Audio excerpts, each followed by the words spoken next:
Mesdames et messieurs, bonsoir. Hier dimanche 12 avril 2026, le Bénin a franchi un nouveau cap démocratique. Fort de cela, la télévision Maranatha Bénin veut vous faire vivre les grands moments de cette élection présidentielle 2026. Invités et correspondants vont donc meubler bien évidemment donc ce journal spécial grand format. Le décor est donc ainsi planté. Voici pour vous le sommaire. Une nouvelle histoire, une nouvelle page s'ouvre pour le Bénin. Pour ce scrutin qui a eu lieu ce dimanche 12 avril, le président de la République, Patrice Talon, n'a pas fait exception à la règle. L'actuel premier homme de la République a voté à son poste habituel à l'EPP Charles Guillot. Ce dimanche 12 avril 2026 reste également un jour décisif pour des millions de Béninois. Ils sont près de 8 millions à être appelés aux urnes pour élire le prochain président de la République. Le vote ne s'est pas limité seulement au territoire national. À Paris, les Béninois de la diaspora ont également voté et sont au total 11 000 inscrits. À toutes et à tous, à nouveau, bonsoir. Et comme je l'annonçais donc en titre, une nouvelle histoire, une nouvelle page s'ouvre pour le Bénin, pour ce scrutin qui a eu lieu donc ce dimanche 12 avril. Le président de la République, Patrice Talon, ne fait pas exception à la règle.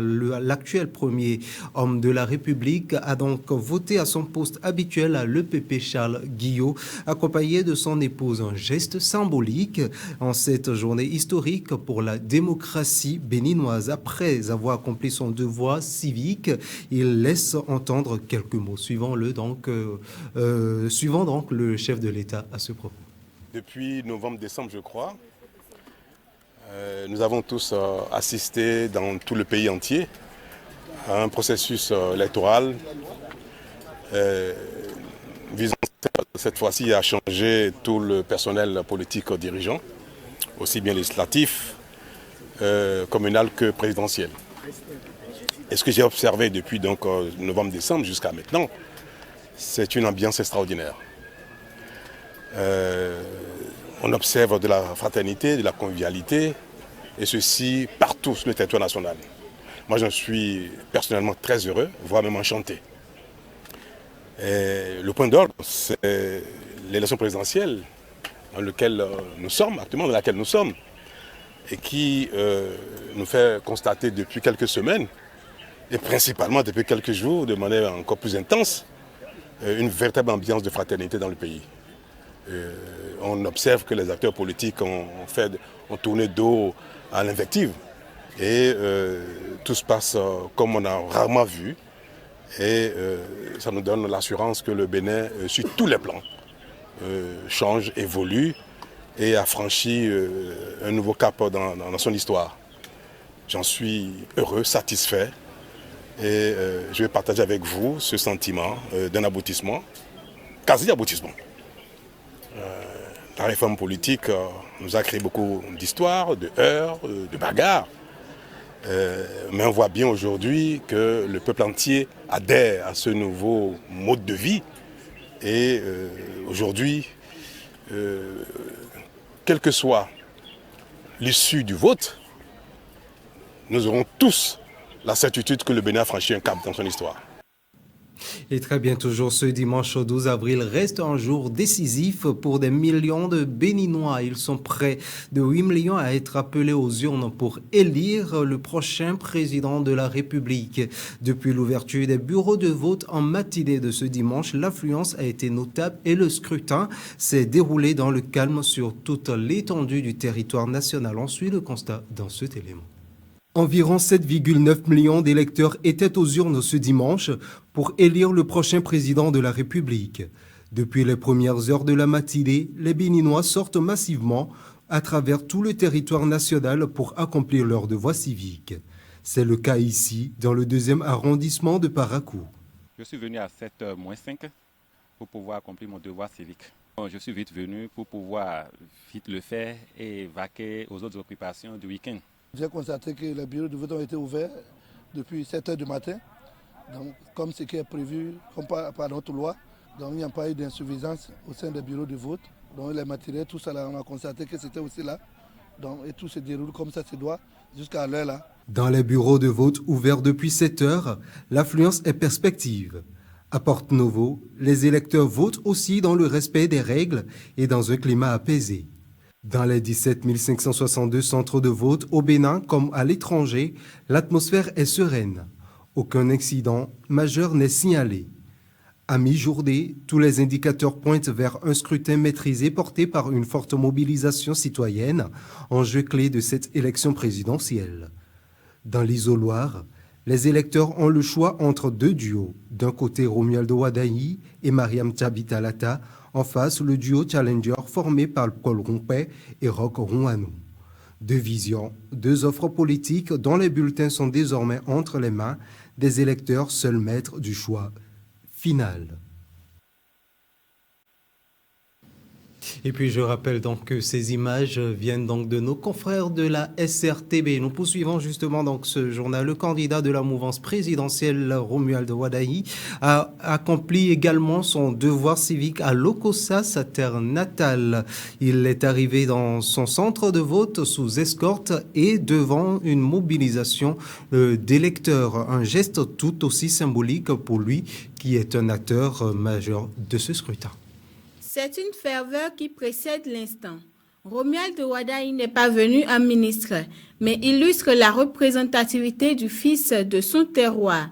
Vêtu de blanc, le candidat forme une haie qui l'accueille en digne fils. Dans son élan, il affiche une sérénité, celle identique pendant la période de la campagne électorale. C'est dans la commune de Lokossa, département du Mono, que le candidat vient accomplir son devoir civique. Dans le secret de cette urne du poste 6, Romualdo Wadayi scelle son destin à celui de 14 millions de Béninois. À cet instant, le silence de l'urne pèse que tous les discours du meeting. Il a fait sa part et désormais, c'est le suffrage qui commande et le Bénin retient son souffle. Le vote ne se limite pas seulement au territoire national. À Paris, les Béninois de la diaspora ont également voté et ils sont au total 11 000 inscrits. Et cette opération, justement, a démarré depuis 7 heures, heure de Paris, en matinée donc de ce dimanche 12 avril. Les précisions dans cet élément. Leur territoire, ils ont l'amour pour leur patrie. Ces Béninois de France et autres pays limitrophes se sont retrouvés dans les bureaux de l'ambassade du Bénin à Paris pour porter leur choix sur un des deux candidats duo en lice. C'est un moyen pour moi de montrer mon engagement, ma solidarité et de faire entendre ma voix. Les listes des 11 000 électeurs hors des couloirs du bâtiment, chacun s'identifie sur la liste pour finir par poser l'acte ultime. On est très fiers de voir autant de Béninoises et de Béninois de toute génération avoir fait le déplacement pour venir exprimer leur vote citoyen. Voter, c'est exprimer sa voix et le Bénin de demain se construit aujourd'hui et c'est en votant que vous construisez le Bénin que vous souhaitez, que vous voulez voir grandir et rayonner à travers le monde. En France, comme à Cotonou ou partout d'ailleurs au Bénin, le mode opératoire est le même pour veiller à la transparence. D'abord, les urnes ont été scellées devant les électeurs pour leur montrer que effectivement les urnes étaient vides à leur arrivée. Ensuite, on leur a expliqué le processus de vote et les différentes étapes qui la constituent. La durée réglementaire du vote est de 9 heures. 9 heures au bout desquelles vont se faire le dépouillement et la compilation des résultats qui seront par la suite acheminés vers Cotonou. Alors, je l'annonçais dans mon introduction tout à l'heure, invités comme correspondants vont donc meubler ce grand format spécial de ce journal sur la télévision Maranatha Bénin. Et je reçois sur ce plateau de JT justement Jules Léandre Kitty, vous êtes analyste politique. Bonsoir Jules et merci d'avoir accepté notre invitation. Bonsoir cher ami, le plaisir est pour moi d'être sur la télévision Maranatha et je pense que vous faites du bon boulot ici et que puisse le Seigneur vous accompagner, vous fortifier pour que ça puisse aller encore de l'avant. Amen. Et merci beaucoup également à vous. Alors, vous avez donc suivi ce processus électoral de bout en bout. Qu'est-ce que ça fait aujourd'hui avec une nouvelle, de voix, donc cette nouvelle configuration ou d'être un acteur de ce nouveau format électoral? Oui, est-ce qu'on va parler de nouveau format électoral? Cela s'est dessiné naturellement en termes de nouveaux tableaux que présentent les opérations électorales dans notre pays suite aux réformes politiques et institutionnelles qui ont été faites depuis un certain nombre d'années. Il faut d'abord se réjouir que l'événement donc du scrutin présidentiel du 12 avril a été une occasion pour le Bénin d'étonner encore le monde et positivement. Vous voyez que toute la journée s'est déroulée sans heurts, il n'y a pas eu de violence, il n'y a pas eu d'accrochage, il n'y a même pas eu d'animosité entre les représentants des différents duos candidats en lice. Avant le scrutin même, et d'abord, pour finir avec le déroulement du scrutin, vous avez constaté que des efforts énormes ont été faits pour que déjà les bureaux de vote ouvrent à temps. Sur toute l'étendue du territoire national, la plupart des bureaux de vote ont ouvert à 7 heures comme prévu.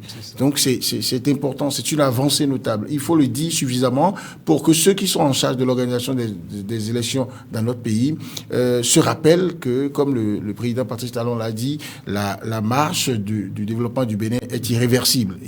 Ce qu'ils font de très bien aujourd'hui, il faut qu'ils puissent avancer, qu'ils continuent de le faire. Ensuite, avant ça, les candidats ont battu campagne pendant les 2 semaines sur toute l'étendue du territoire national du nord au sud, de l'est à l'ouest. Et il n'y a pas eu d'incident. Et chacun d'eux y est allé à fond avec ses arguments. Les populations les ont écoutés. On a observé une ferveur au niveau des populations, cette ferveur que une certaine opinion n'espérait pas, parce qu'on avait... on n'était pas habitué à ce... Très bien. Alors, le jour du vote, vous avez observé également, contrairement aux prédictions qui étaient faites, il y a eu une forte mobilisation. Dans la plupart des localités du pays, il y a quelques poches où on a noté qu'il n'y a pas grande influence, mais pratiquement partout, il y a eu cette grande influence. Et vous avez également, même si on n'est pas autorisé à proclamer des résultats, on n'est pas autorisé à publier des chiffres que vous et moi, nous avons pu obtenir de sources plus ou moins crédibles. On observe que, parce que tout le monde avait dans le viseur le taux de participation. Et je pense qu'il va être extraordinairement élevé. Et c'est une très bonne chose. Et que ce soit ici ou ailleurs, donc les Béninois dans le monde entier se sont sentis béninois et fiers de l'être. D'accord, très bien. Justement, donc sur ce taux de participation, nous allons y revenir. Et d'ailleurs, tous nos regards sont justement penchés donc sur ce taux de participation. Mais depuis hier également, sur toute l'étendue du territoire national, on a pu constater aussi le déroulement du scrutin dans presque toutes les localités.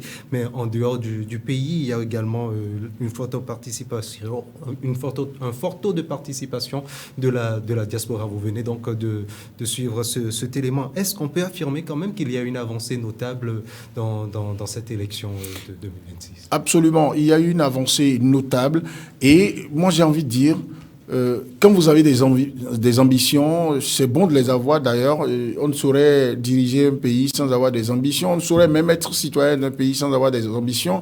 Parce que, comme Rousseau le dit, quand vous cessez d'être ambitieux, vous cessez d'exister. Au-delà de l'ambition qu'il faut avoir et manifester, il faut poser les actes qu'il faut. Les actes forts. C'est ce que le régime du président Patrice Talon a fait depuis 10 ans maintenant. Et ces réformes, pour certaines qui ont même créé des grincements dedans au départ, tout le monde voit le résultat. Aujourd'hui, on est content. Il y a quelques années en arrière, 10 ans en arrière, vous avez la diaspora béninoise dans beaucoup de pays, dont d'abord qui ne s'intéressaient pas vraiment aux choses électorales qui se passaient ici. Les bureaux de vote n'étaient pas ouverts dans la diaspora. Après, ça a commencé timidement. Aujourd'hui, on en a dans un éventail qui n'est pas mal. Et puis, vous avez vu maintenant la mobilisation des gens, les images que vous avez projetées vous-même montrent que les Béninois, qu'ils soient sur le territoire national ou qu'ils soient ailleurs, ont compris qu'ils ont toutes les raisons, des raisons suffisantes d'être fiers de leur pays. Donc, ils s'affichent. Et puis, on a souvent dit, même chez nous ici, que les gens ont, entre autres difficultés pour aller voter, le fait de se déplacer d'un point A vers un point B vers le bureau de vote pour déplacer. Je vous jure, au niveau de la diaspora, vous avez observé, quelqu'un a témoigné hier pendant que j'étais sur la SRT RTB a témoigné, il a quitté la Suisse avec... Il a quitté donc la Suisse, précisément Genève, avec beaucoup d'autres Béninois. Et ils se sont déplacés à leurs frais pour venir à Paris, pour venir voter. Et il était très heureux de dire que ce n'est que pour ça ils sont venus et ils vont repartir parce qu'ils sont fiers de leur pays, de leur patrie. Et pour créer ça, ce n'est pas simplement du discours. C'est de poser des actes de sorte à ce que la destination Bénin devienne attractive et de façon crédible. Que la signature de Bénin dans le concert des institutions internationales soit plus crédible et que le narratif qui est fait sur les réseaux sociaux, sur les plateformes digitales et dans les officines diplomatiques soit plutôt positif. Du verbiage. Absolument. Et que quand on descend dans le pays, qu'on puisse observer qu'il y a de la transformation. Et Dieu seul sait qu'on n'a plus besoin de parler aujourd'hui pour dire si le Bénin est en chantier, s'il y a de grandes infrastructures et grandes et belles infrastructures qui ont été réalisées au Bénin. Et surtout ce que le chef de l'État béninois a pu faire aux Béninois en 10 ans, au-delà des infrastructures. Moi, je l'ai dit avant que lui-même, il ne me conforte dans cette position. J'ai dit, quelques années seulement après sa prise de pouvoir, j'ai dit, ce monsieur, il va réussir à allumer le cerveau des Béninois pour que tout ce que les gens pensaient que c'était impossible, qu'on ait la preuve que, en fait, il n'y a de limites dans notre vie que celles que nous nous fixons nous-mêmes. Exactement. Et quand il est venu, il a posé le pied dans l'étrier partout où on pensait que même des dirigeants, des présidents de la République ne pouvaient pas agir. Lui, il a agi et on a pensé à un moment donné que on pensait que c'est un fou, c'est quelqu'un, il ne s'arrête devant rien, on pense qu'il n'irait pas loin. Voilà, 10 ans, on a pu faire des choses extraordinaires. Dans certains domaines, des choses qu'on n'a pas pu faire de 1960 à 2016. Et ça peut amener des Béninois, ici, comme dans la diaspora, à se dire, ah oui, ce pays, il est le mien. Et je vous permettez que je vous raconte cette petite anecdote-là. J'ai rencontré, dans les 2 semaines de campagne-là, un jeune Béninois, docteur, qui a toutes les possibilités dans les institutions internationales où il travaille, de rester là-bas tranquille. Il est descendu à ses frères au pays. Francky Rétis, il s'appelle, il est descendu au pays pour battre campagne pour son duo Wadaï Talata. Et je lui ai posé la question de savoir, mais pourquoi cet attachement? Il m'a confié qu'il y a 10 ans en arrière, lorsqu'il discutait avec ses amis d'autres nationalités occidentales, eh bien, on lui demandait où se trouvait son pays dont il parle, le Bénin. Et lui, il était obligé d'indiquer le Nigeria qui était connu et dire que c'est juste à côté du Nigeria. Aujourd'hui, ce n'est plus le cas. Ce sont ses amis qui viennent le voir pour lui dire, mais j'ai appris sur le Bénin que vous faites de très grandes choses, que c'est un pays merveilleux, que c'est un pays dans la sous-région ouest-africaine, mais qui se développe. Et c'est eux qui lui demandent, mais quand est-ce que tu nous amènes là-bas? Donc, il sent une certaine fierté. C'est ce que vous avez observé chez les Béninois de la diaspora. Et c'est parce que, au cours de la campagne, les duos aussi ont parlé aux Béninois, ont trouvé les meilleures stratégies, les meilleurs supports pour leur parler, et surtout les jeunes.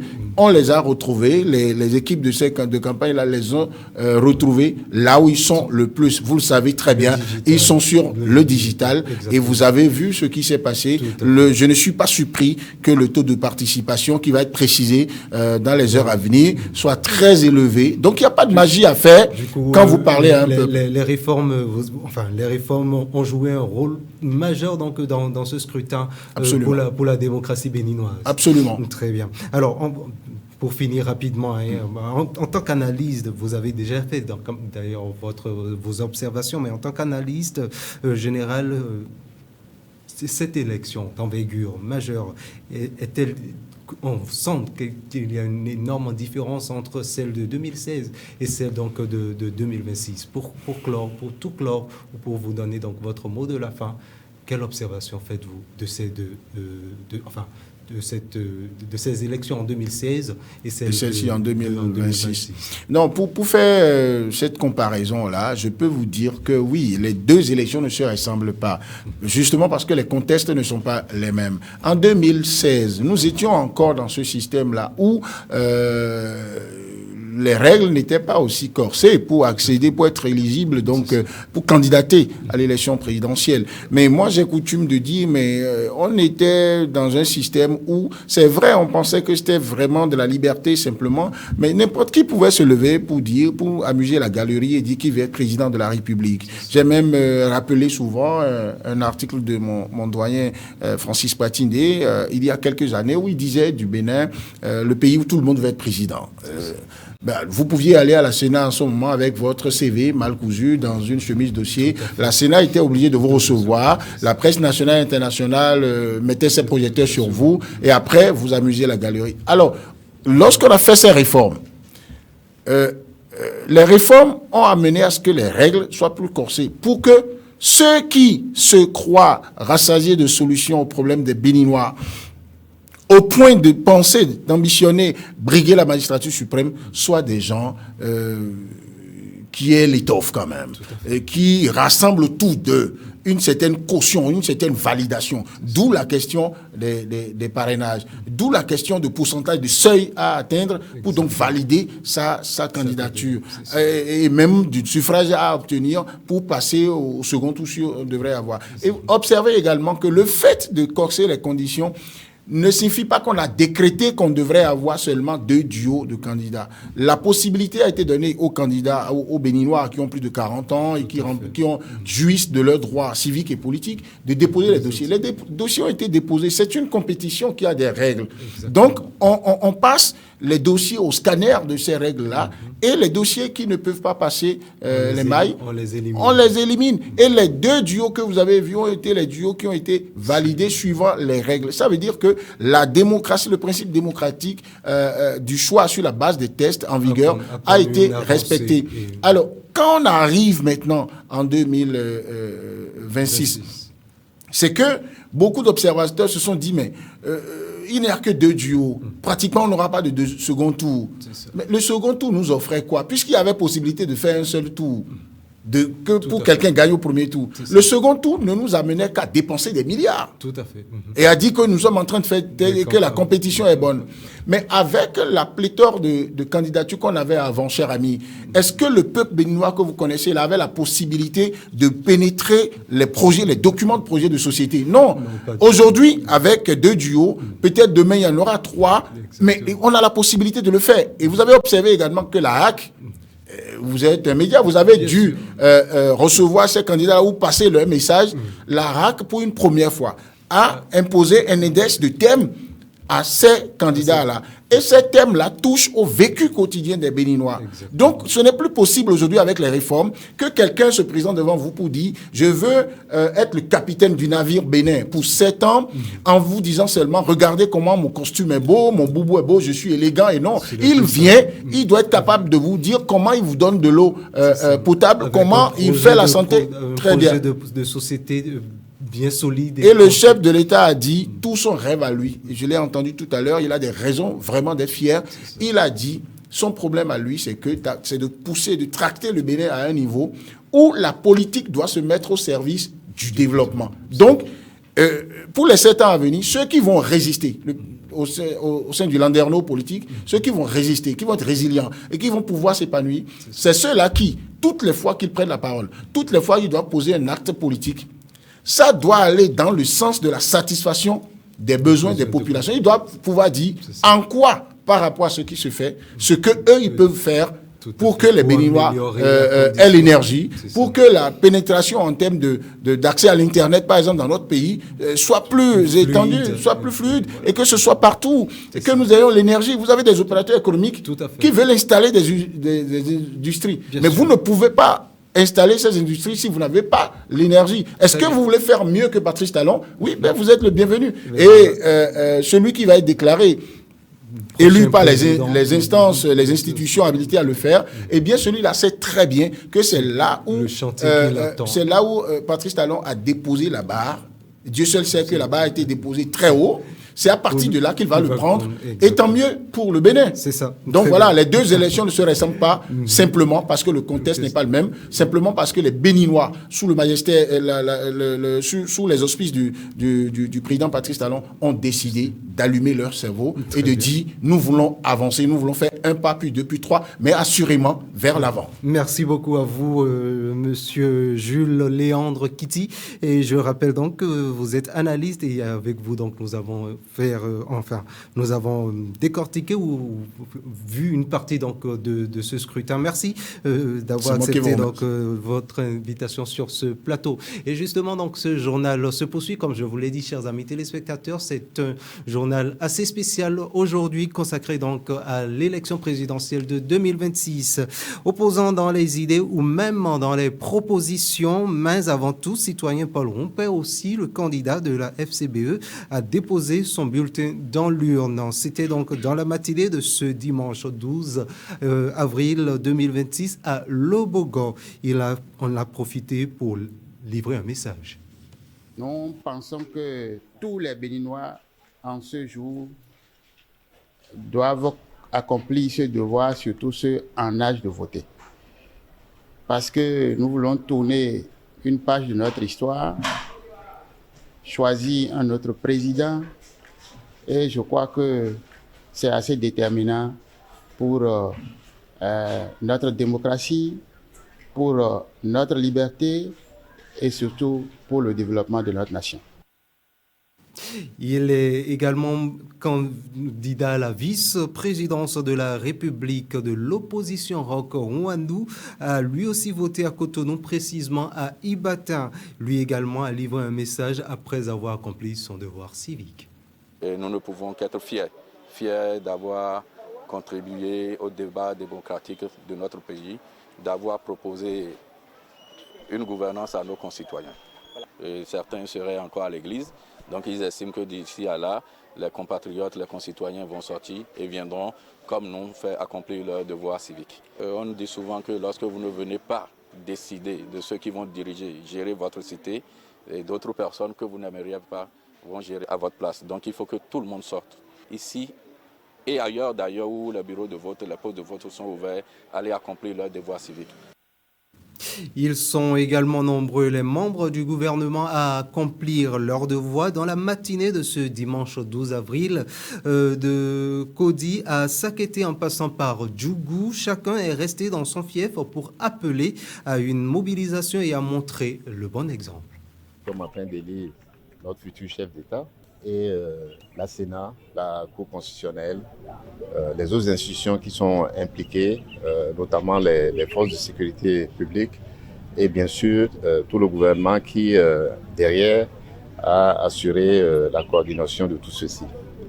Je pense donc qu'il faut féliciter notre peuple qui, une fois encore, donne l'exemple de ce qu'il y a à faire pour que le continent continue d'évoluer dans la démocratie, mais aussi remplisse les conditions pour son propre développement. Chacun de nous, qu'il soit paysan, producteur, consommateur, homme, femme, jeune, attend quelque chose de l'État, attend quelque chose du gouvernement.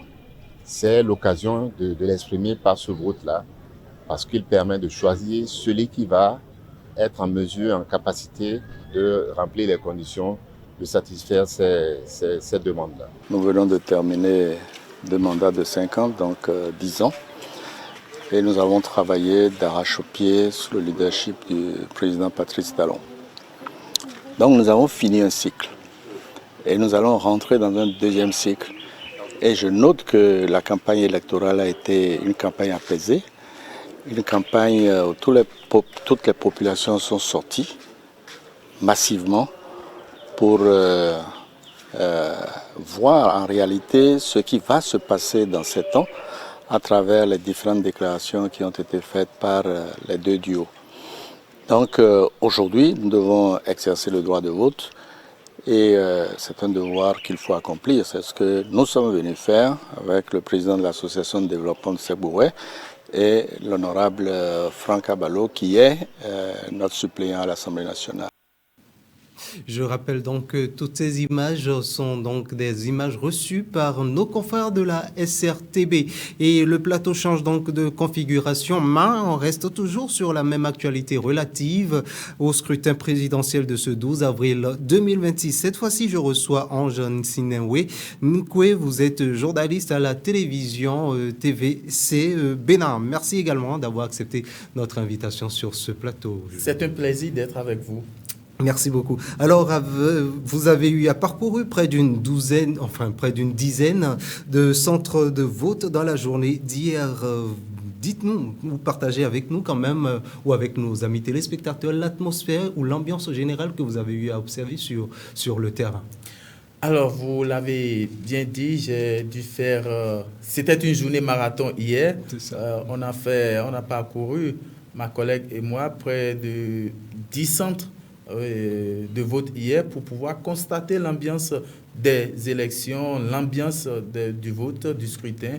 Et il faut noter que de façon générale, si on doit donner des statistiques, les électeurs n'ont pas véritablement manifesté cette envie-là qu'on leur connaissait par le passé de sortir pour voter. Toutefois, il y a de ces quelques centres, 2 ou 3 centres que nous avons visités, et fort heureusement, dans ces centres, les jeunes, plus particulièrement, étaient mobilisés parce que les élus locaux ont dû gongonner très tôt dans la matinée pour inviter la population à sortir. Et c'est beaucoup plus la jeunesse qui s'est manifestée. Je veux parler du centre de l'école primaire privée, le Verger, à Akpakpa Segbea, et toujours dans Akpakpa Segbea, le PP Segbea Nord. Dans ces 2 centres, il faut noter que la jeunesse a été mobilisée. On voyait une grande file d'attente pour manifester leur vote, leur voix, leur choix pour le président à venir. Outre cela, de façon générale, c'était quand même l'effervescence. La plupart de ceux qui ont décidé d'exprimer leur choix étaient quand même dans une ambiance donnée. C'était la fête pour eux. Et il faut dire, il y a un petit constat que nous avons fait. C'était à l'EPP Charles Guillot, où le président Patrice Talon a voté. Il y avait une grande foule. Une très grande foule qui était venue. Pour la plupart de ceux qui étaient là, on pensait que c'était pour voter. Mais malheureusement, ce n'était pas pour voter. C'était au contraire pour manifester leur joie, pour dire merci au président Patrice Talon pour tout ce qu'il a eu à faire pour la nation béninoise. Et il faut noter que dans cette grande foule, la majorité de ceux qui étaient là, c'était des femmes. Et on lisait sur des pancartes, les femmes de Zongo te disent merci pour tout ce que tu as fait. La population de Zongo te dit merci. À Papa Patrice Talon, nous te remercions. Et ce qui a encore choqué de façon positive, bien sûr, elles ont fait un tableau. Ah oui. Oui, elles ont fait un tableau. C'était l'image significative. Oui, c'était l'image de l'Amazone qui était encadrée dans une belle vitrée. Et puis, elles ont offert ce tableau-là au président Patrice Talon, qui a reçu cela avec un cœur joyeux. Franchement, c'était émouvant, c'était plaisant. On a su apprécier tous ces moments-là avec une certaine joie, un certain satisfait. D'accord. Alors, rappelez-nous rapidement, vous avez les centres de vote que vous avez quand même parcouru. Vous avez parcouru quel centre de vote et quel centre de vote? Alors, comme je le disais tout à l'heure, il y a eu le PP Verger, le PP Segbea Nord, il y a eu le PP Aïbatin 2, le PP Missité, le PP Kadjeon, le PP Charles Guillot de Zongo. Nous avons sillonné le PP Akogbato, le PP Bégamin. Voilà autant de centres que nous avons parcouru pour pouvoir constater l'ambiance. D'accord. Et le taux de participation, bon, c'est vrai, on ne va pas le chiffrer, mais le taux de participation, est-ce qu'ils étaient, enfin, c'était infirme, où il y avait une majorité quand même qui était aussi sortie pour voter, ou ils étaient réticents par rapport donc au suffrage auquel ils sont appelés à exprimer? Alors, vous savez, tous ces centres que nous avons parcourus le matin, on est allé. Le matin, il faut noter qu'il n'y avait pas vraiment d'ambiance, il n'y avait pas vraiment de mouvement. Outre les 2 centres que j'ai cités, c'était comme une goutte d'eau. Les gens venaient comme des gouttes d'eau. Quand quelqu'un vient, c'est pratiquement 30 minutes après qu'un autre vient, ainsi de suite. Et dans l'après-midi, lorsque les dépouillements ont démarré, nous avons essayé de retourner dans tous ces centres-là pour voir, même si on n'a pas suivi le dépouillement dans tous ces centres, mais au moins on a vu les résultats sur les tableaux.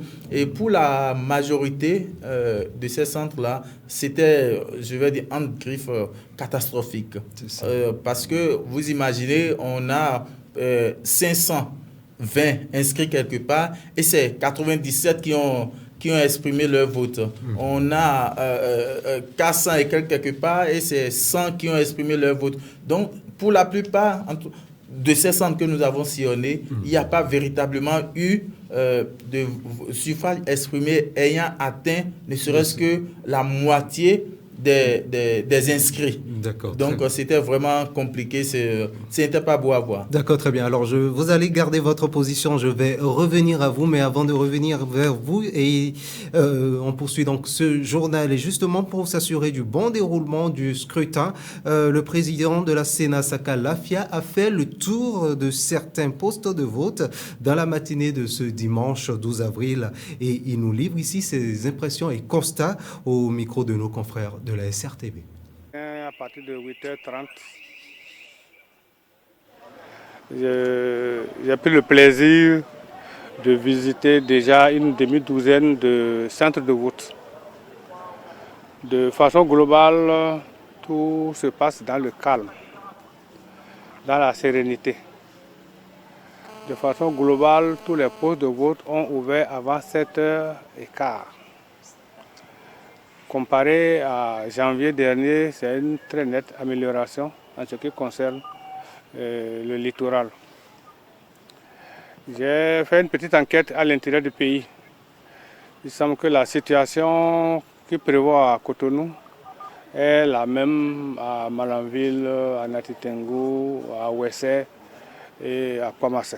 C'est-à-dire que tous les postes de vote ont ouvert à bonne heure et les électeurs accomplissent de façon démocratique, citoyenne, leur mission. Donc, ensuite, il y a eu quelques nouvelles de la diaspora. Pour les pays africains et les pays européens. Donc, de façon globale, là aussi, tout se passe bien. Alors, tout à l'heure, justement, vous étiez en train de me dire que vous aviez également eu à faire le tour où le président Saka Lafia, le président donc, de la Commission électorale nationale autonome, était donc présent. Donc, vous avez suivi avec lui ces discours ou ces tours de centre de vote qu'il a eu à parcourir tôt le matin. Bon, il faut dire que nous n'avons pas suivi durant tout son périple, mais nous avons eu la chance de le retrouver à l'EPP Charles Guillot, où le président Patrice Talon a voté. Ensuite, on l'a suivi à l'EPP Bégamin, où il est venu constater effectivement le déroulement du scrutin. Et fort heureusement, tout se passait dans le calme, aucun incident n'a été enregistré. Et nous, avec ce qu'on avait, ça venait conforter, les propos du président Saka Lafia venaient conforter déjà ce que nous on avait eu à constater sur le terrain. Il faut l'avouer, c'était vraiment calme, apaisé. Et en tout cas, on sentait la joie quand même pour ceux qui étaient sur place. Personne n'avait envie de faire du mal à qui que ce soit. Même ceux qui, en griffe, n'étaient pas pour le même duo, se taquinaient sur le terrain et puis ça rigolait dans une ambiance vraiment festive. D'accord, voilà. Très bien. Alors donc, dans cette édition spéciale, nous voulons vous faire vivre également les grands moments de ce scrutin donc, du 12 avril 2026. C'est pourquoi nous avons au bout du fil une des observatrices des organisations de la société civile qui elle aussi s'est concentrée dans l'Ouémé, plus précisément dans l'arrondissement d'Azouli. C'est Madame Priscille Bozo. Bonsoir, vous m'entendez? Oui, Oui, je vous reçois bien. Bonsoir à vous, monsieur le journaliste. D'accord, très bien. J'espère que vous vous portez bien et que cette journée s'est bien passée pour vous. Oh oui, je vais très bien. Je passe par votre canal. Bien, bonsoir, téléspectateurs de Maranatha Télé. D'accord, très bien. Alors, vous êtes là pour faire avec nous, enfin, pour nous faire part donc des observations faites sur le terrain. Alors, vous étiez au centre de vote de Todé. Décrivez-nous un peu l'ambiance qui a prévalu donc dans ce centre de vote. Vous l'avez si bien dit dans votre présentation. J'ai été observatrice du scrutin passé hier au centre de vote de Todé. Et je peux d'abord dire que le vote s'est passé selon le code électoral au Bénin. Déjà à 7 heures, tous les membres du poste de vote étaient déjà présents. L'une a été montrée vide et transparente, cela au vu aussi de tous les électeurs présents à 7h et à 7h00. Le premier électeur a déjà fait son vote. Parlant de l'ambiance, les habitants du village de Todé, ils sont sortis massivement, exprimer leur droit de vote sans contraintes, difficultés ni intimidation. Ils sont venus librement. Il n'avait pas eu d'incident. Nous n'avons pas constaté d'incident et que tout s'est passé normalement. D'accord, très bien. Alors, du coup, le taux de participation donc dans l'OME était donc remarquable ou plutôt mitigé? Non, le taux de participation dans l'OME est remarquable d'après l'observation faite sur le terrain et aussi à l'arrondissement pour la compilation des postes de vote de la zone. Les habitants du département de l'OME, précisément dans l'arrondissement de Azor-Lycée, sont sortis massivement exprimer leur droit de vote. Ils n'avons pas constaté un boycott dans l'arrondissement d'Azor-Lycée. D'accord, très bien. Et en termes de logistique, est-ce que tout s'est bien passé ou on note des retards ou encore des ratés par endroits comme ce qu'on a observé en janvier dernier pour les législatives de 2026? Pas du tout en termes de logistique. Je pense qu'ils ont pris en compte les observations qu'on a eu à faire pendant les élections de janvier passé. Donc le matériel était disponible en quantité suffisante, même pour les votes par procuration et dérogation. Contrairement aux élections passées, il y avait du matériel nécessaire pour permettre à tout Béninois, à tout citoyen désireux de voter par procuration ou par dérogation. Selon les conditions, le matériel était disponible pour les recevoir et les satisfaire. Donc, il n'y a pas eu de raté. Nous n'avons pas constaté de retard. Nous n'avons pas constaté il n'y a pas eu de difficulté, pas du tout, dans le cadre des élections présidentielles d'hier passé. D'accord, très bien. Et les centres de vote ont-ils respecté les 9 heures de temps de vote ou certains ont légèrement débordé, comme ce qu'on a également observé dans le passé? Non, pas du tout. Il n'y a pas eu de retard. Les 9 heures de temps sont respectées. Comme je vous l'avais dit, le scrutin qui a démarré à 7h00 a pris fin également à 16h00 et il n'y a pas eu d'électeurs qui soient empêchés de voter à cause de la clôture ou bien à cause des 9 heures de temps respectés. Tous les électeurs présents ont voté avant les 16h et puis le scrutin a pris fin à 16h00 pour permettre le dépouillement et le remplissage des PV par les membres du poste de vote. D'accord, très bien. Alors, selon vous, qu'est-ce qui peut quand même expliquer par endroit la réticence de la population et de ceux-là qui ne sont vraiment pas sortis pour voter? Est-ce que la mobilisation dans certaines communes ou départements n'ont pas été totale ou n'ont pas été faite, ou il y a aussi ce sentiment de peur qui empêchait donc certaines personnes de la population ou certains Béninois de sortir pour voter? Bon, je pense que les raisons seront dépendent de ceux-là qui ne sont pas sortis. De mon observation, comme je l'ai dit dans notre commune, dans notre département, ils sont sortis, les électeurs sont sortis massivement.